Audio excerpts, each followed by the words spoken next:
Kinshasa, la capitale de la République démocratique du Congo, avec elle, nombreuses villes importantes du pays ont connu toute une semaine de paralysie, d'insurrection populaire avec des rapages avérés. La cause, l'alinéa 3 de l'article 8 du projet de loi sur les élections initié par le gouvernement central. Cette incise meurtrière, au dire de certains parlementaires, demeure la cause de plus de 10 morts pour les uns, de plus de 40 vies fauchées pour les autres. Le bilan matériel est lourd. Les sujets chinois impliqués ou non dans le petit commerce évaluent à plus de 900 000 $ les pertes subies des suites de ces malheureux événements. Ce n'est pas tout, les opérateurs économiques congolais ont été touchés eux aussi. Tel a perdu ses taxibus, tel autre son hôtel, tel autre encore sa maison ou sa station-service. L'État congolais semble avoir été le plus grand perdant, 61 bus Transco calcinés ou détruits.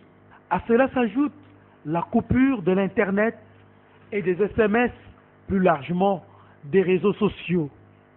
Cela a causé d'énormes pertes dont on aura plus de détails dans les jours et semaines à venir. Dès lors, l'on dit pouvoir avoir perdu près de 2 millions de $ américains. Autre conséquence, les banques, la DGDA, l'OCC, les chercheurs, aussi bien les étudiants que les élèves, ont été privés d'Internet pour leurs recherches. Le manque à gagner est énorme et tout un peuple aura été pris en otage, privé de liberté. Ces tristes événements interviennent au lendemain seulement de la publication du gouvernement de cohésion nationale. D'aucuns se demandent, à tort ou à raison, à quoi aura finalement servi ce fameux gouvernement pour un pays qui aspire à l'émergence à l'horizon 2030. Pareils événements ne sont pas de nature à favoriser et à atteindre ces objectifs. Qu'à cela ne tienne, les conséquences logiques du retrait de l'alinéa 3 de l'article 8, surnommé, deviennent aisées à fixer. 1. Kabila ne doit pas se représenter en 2016 comme candidat aux élections présidentielles. 2.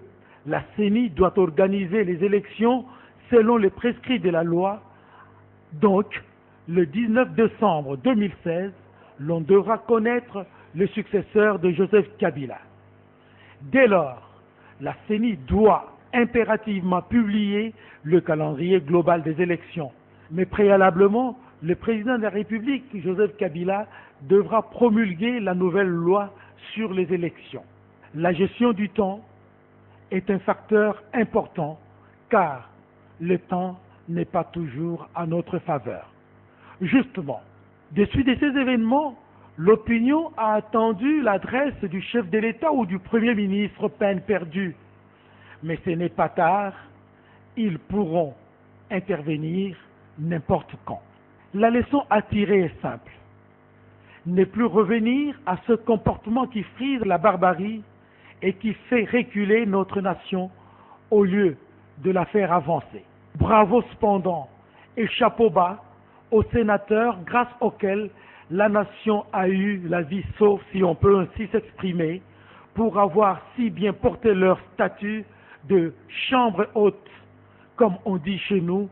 Les Yamoukolo ont véritablement prouvé leur sagesse et leur maturité. Mais la vie politique continue son parcours.